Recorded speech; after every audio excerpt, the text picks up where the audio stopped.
Hi everyone, it's me, Mrs. Groner, and we are talking about water again today.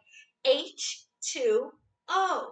Two hydrogen atoms connected to an oxygen atom makes a water molecule. We learned that water has energy and it bounces all around.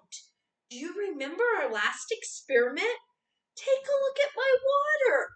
All of the bouncing energy of the water molecules mix that blue into my cup of water.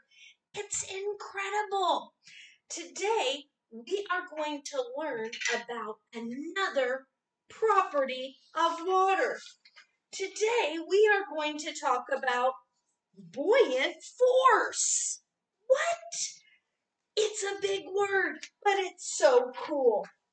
Water has a special force that helps things float in it. This is called buoyant force.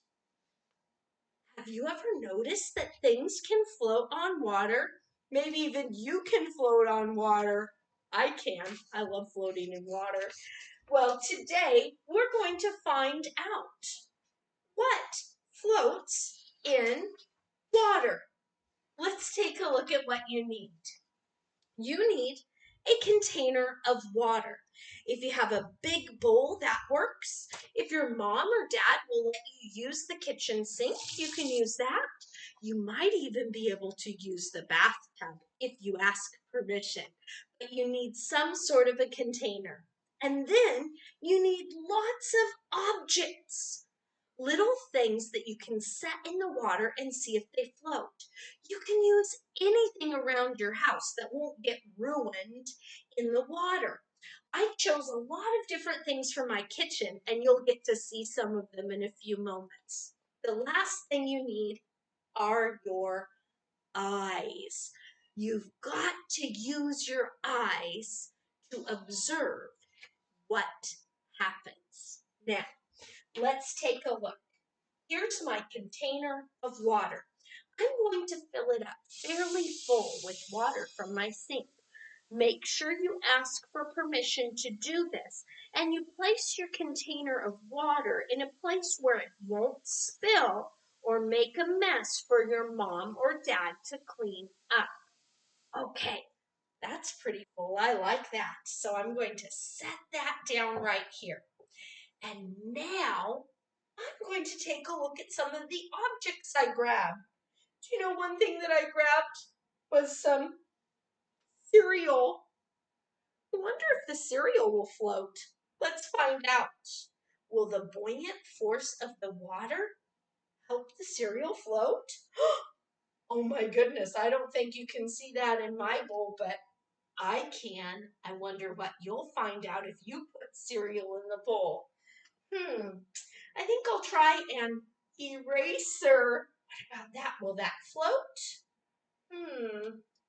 Oh, did you see what happened to my eraser? Some other options you could try are wooden clips. I wonder if that will float. Plastic spoons, metal spoons, cookie cutters, anything. Find a toy. Set them in the water and see if they float.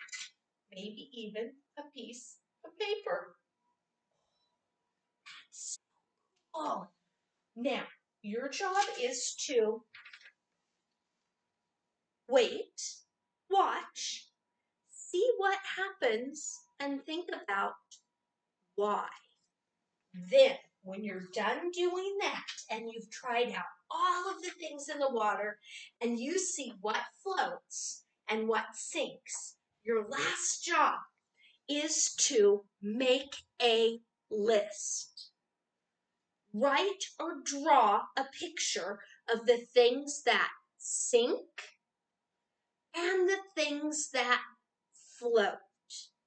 Then think about why did some of the objects sink? And why do you think some of the objects float? I can't wait to see what you find out. Have fun learning about the buoyant force of